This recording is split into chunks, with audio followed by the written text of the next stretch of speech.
Sejam muito bem-vindos a mais um episódio do Fisicamente, promovido pelo Núcleo de Engenharia Física da Faculdade de Ciências e Tecnologia.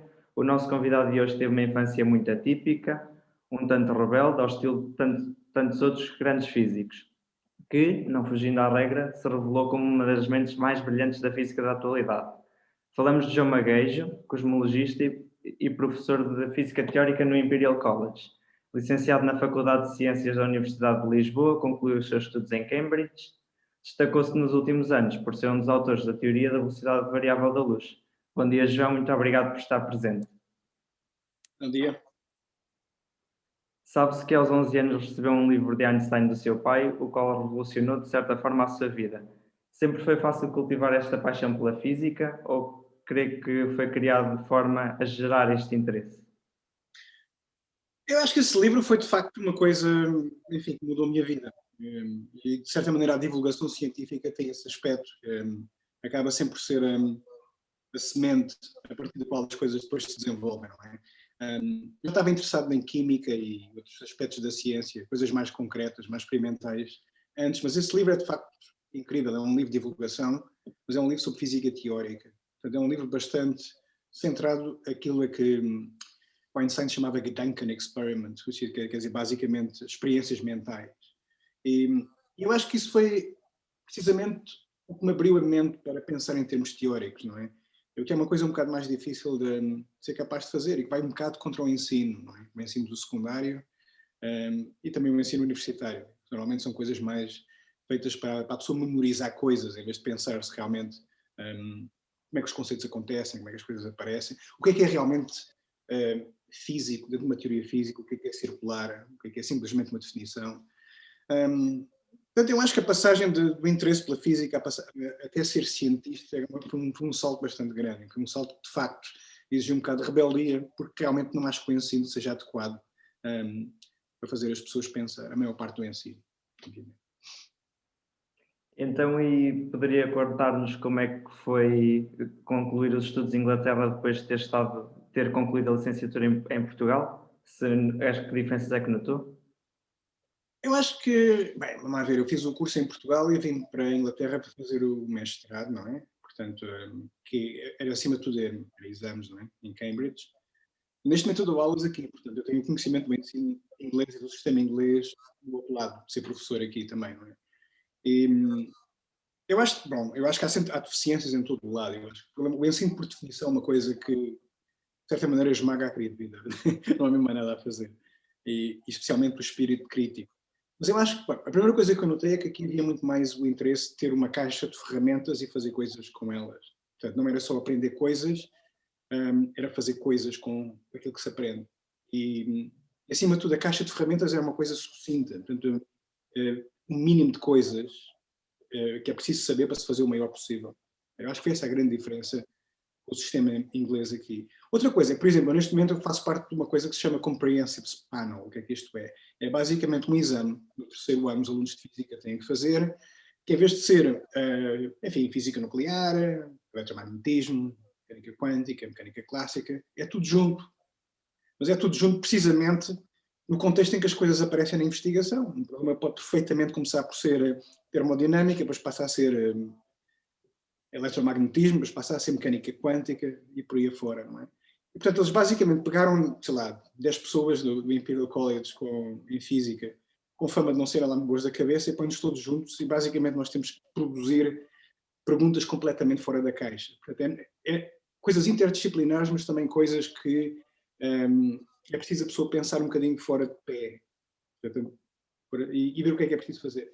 Isto parece um bocado desonesto com os alunos, mas não é, porque obviamente o sistema de avaliação é altamente generoso, mas eu acho que é bom ver isto. Eu acho que isto é uma coisa que realmente existe aqui, existe noutra. A Inglaterra não será o único país onde isto existe, mas de facto é positivo em relação. Portugal foi precisamente o contrário. Para mim, Portugal, eu nunca ia às aulas, basicamente só ia fazer os exames, estudava para os exames uma semana antes e era uma desgraça completamente, tinha uma atitude completamente de separação em relação a ensino.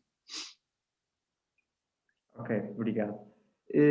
Publicou também um livro cuja tradução livre é mais rápido do que a luz, digo Faster than the Speed of Light, que pode vir a revolucionar a forma como se aborda o cosmos.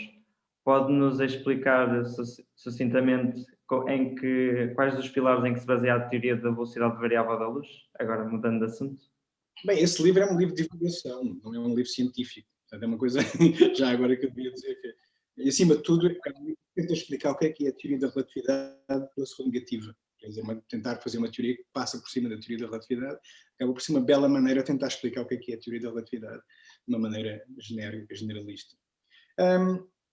Mas é isso mesmo, basicamente a teoria da velocidade variável da luz é uma tentativa de introduzir variabilidade naquilo que é a constância, realmente é um pilar da teoria da relatividade, que é a constância da velocidade da luz.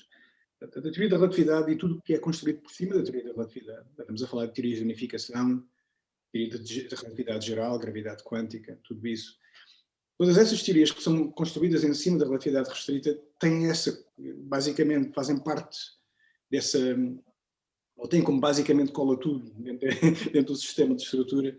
A velocidade da luz não pode variar, que é a mesma para todos os observadores, em toda a parte do universo, todas as direções, luz de diferentes cores, etc. Portanto, quando se diz constância da velocidade da luz, é uma coisa multifacetada, mas que é realmente fundamental, não é? E o que nós começámos a pensar foi nos anos 90, 97, 96, havia um conjunto de problemas em cosmologia, nomeadamente que resultavam do facto do universo estar fragmentado em horizontes, do universo primordial.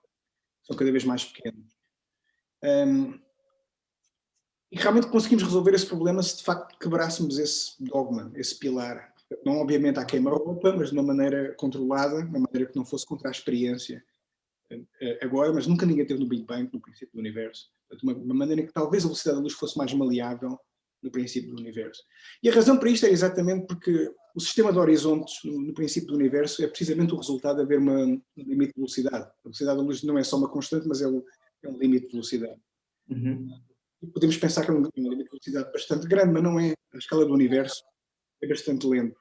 E o que quer dizer é que realmente isso cria um raio de ação, de comunicação no universo, que define precisamente este horizonte, e que vai sendo cada vez mais pequeno à medida que há menos do Big Bang. Portanto, quando o universo tinha um ano de idade, o raio de ação seria um ano-luz, quando tinha um segundo de idade, um segundo de luz, e por aí afora. Não é? Isto cria imensos problemas, porque obviamente impede uma relação causal entre as várias partes do universo. E obviamente impede um processo causal para explicar porque é que o universo é como é. O que nós pensámos nessa altura foi simplesmente uma coisa um bocado, como é que é dizer, assim um bocado, como é que é dizer, um bocado à margem, não é? À margem da ciência, uma coisa off-mainstream. Pensámos o que é que aconteceria se no princípio do universo as coisas fossem diferentes. E de facto não houvesse horizontes porque a velocidade da luz era muito maior. Portanto, basicamente é isso que é a velocidade da luz variável, é a exploração do que é que acontece partindo desta pergunta. E claro, acontece tudo. Quer dizer, uma das coisas é que as teorias desmoronam-se completamente, é preciso ter cuidado, para não ser uma coisa completamente cataclísmica. Por outro lado, resolvemos o problema do horizonte, mas isso é condição necessária, mas não suficiente para resolver os tais problemas que eu referi. Portanto, obviamente abre as portas para uma comunicação entre todas as partes do universo, mas isso não quer dizer que se explicam os tais problemas, o sistema de horizontes não permite explicar, etc. Portanto, eu diria que aquilo que começou em 97, 98 foi uma coisa que é um processo que se arrasta até hoje. E não sabemos qual é que vai ser a implicação disto tudo. Ou seja, está a dizer que é um conjunto de alterações controladas nos fundamentos das teorias modernas da física. Sim, há várias maneiras de o fazer. Por exemplo, há uma maneira que é mesmo à bruta. A bruta é completamente, simplesmente meter variabilidade dentro das equações e, portanto, quebra-se todas as invariâncias associadas à teoria da relatividade. Como percebemos, e vocês devem saber isso, existe uma coisa chamada teorema de Noether que liga invariâncias com leis de conservação, portanto as leis de conservação vão para o ar também completamente. Portanto, pode ser uma coisa à bruta, na altura se chamava Mike Tyson Approach, havia o boxer Mike Tyson, que era basicamente a figura do que era ser à bruta. E depois há maneiras mais subtis de fazer a coisa, inclusivamente talvez a maneira menos radical de considerar uma velocidade da luz variável é dizer que a velocidade da gravidade e a velocidade da luz são diferentes. Muito pouco agora, aliás há constrangimentos muito fortes sobre isso, mas muito no princípio do universo. Isso é engraçado, porque basicamente estamos a dizer que a gravidade e a luz e as outras partículas sem massa em repouso basicamente têm dois cones de luz. Há um cone de luz para a gravidade e há um cone de luz para o resto da matéria. Portanto, isto no fundo é é mais do que, de certa maneira, dizer, eu gosto tanto da teoria da relatividade que faço duas cópias, uma para a gravidade e outra para o resto, para a matéria, não é? E isto, de facto, consegue-se, por exemplo, dentro deste tipo de teorias, em que a velocidade da luz e a velocidade da gravitação são diferentes, que se chamam teorias bimétricas, dentro deste tipo de teorias, por exemplo, as modificações são mínimas. Quer dizer, existem, obviamente, algumas coisas que são diferentes, de outra maneira, a teoria era completamente sem conteúdo, mas é uma coisa muito menos radical do que se pode pensar. Ok. E que outras teorias de variações das ditas constantes fundamentais considera interessante? Quase todas, é uma coisa que eu sempre achei graça considerar a variabilidade das constantes. Obviamente, a velocidade da luz é uma coisa estrutural. Portanto, para estar a dizer que a velocidade da luz varia é uma coisa completamente, enfim, cataclísmica, no sentido de fundamentos da física. É engraçado, a variabilidade da constante de Planck é uma coisa que, de certa maneira, está dentro da variabilidade da velocidade da luz, mas que tem sido muito menos considerada e tem implicações ainda mais graves, não é? Depois há outras variações, no fundo, no princípio é uma coisa que escandalizava as pessoas, de certa maneira entrou dentro do mainstream. Eu devo dizer que esta ideia de variabilidade das constantes vem nos anos 30, de Dirac. Dirac foi a primeira pessoa que propôs, de uma maneira sistemática, que as constantes da natureza, de facto, são campos escalares.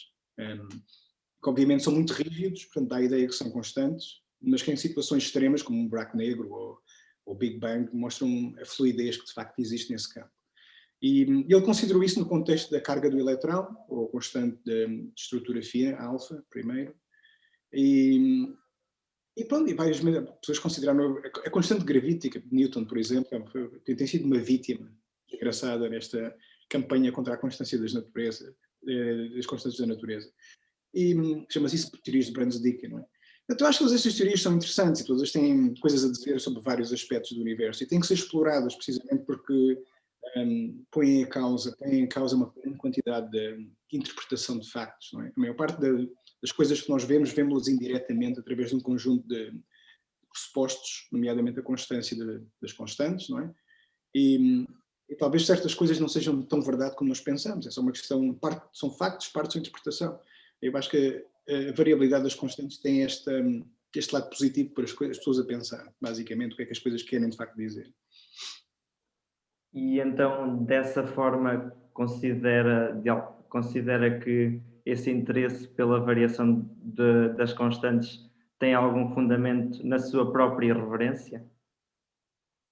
Eu sempre gostei de fazer coisas diferentes e, portanto, nesse sentido, sim, eu acho que não havia, na altura, esta história do problema do horizonte, havia uma solução, na altura chamava-se inflação cósmica, não é?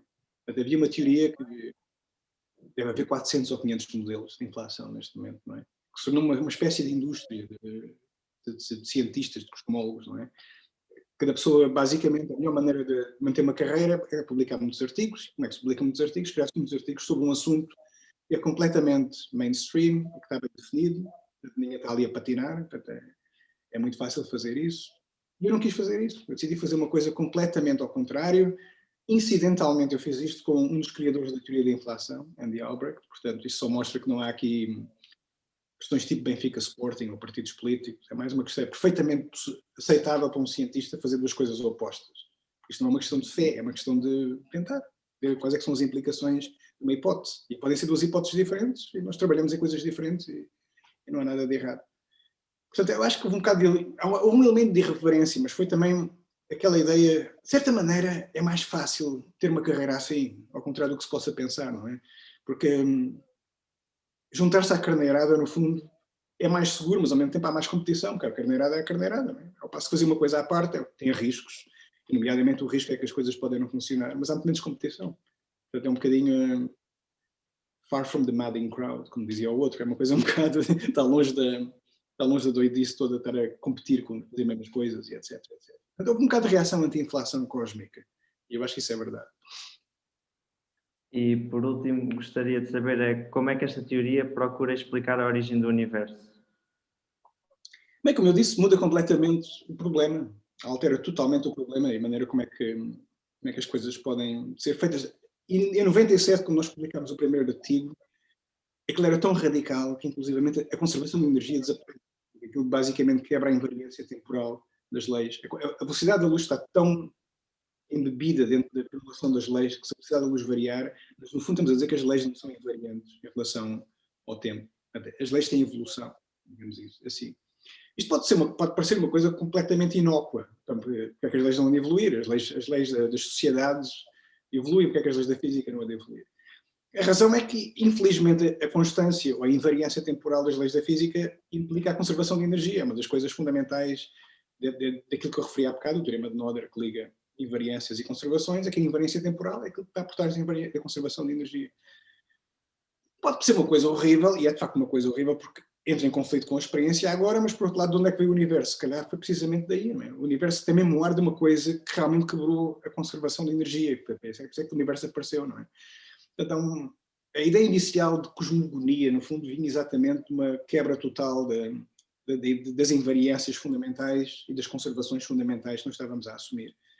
Desde aí que obviamente, isto tem evoluído de uma maneira muito diferente. De certa maneira, a cosmogonia é uma coisa, é uma área um bocado metafísica. Não é? Estou mais interessado em explicar como é que o universo é agora do que propriamente de onde é que veio. Eu neste momento estou a trabalhar mais em cosmologia quântica. Portanto, todos estes modelos são bastante clássicos, afinal, não é? E a mim o que me parece é que é óbvio que o universo, à medida que as energias, à medida que vamos para trás e que as energias são maiores e maiores, a certa altura tem que haver uma altura em que a gravidade ela própria se revela quântica.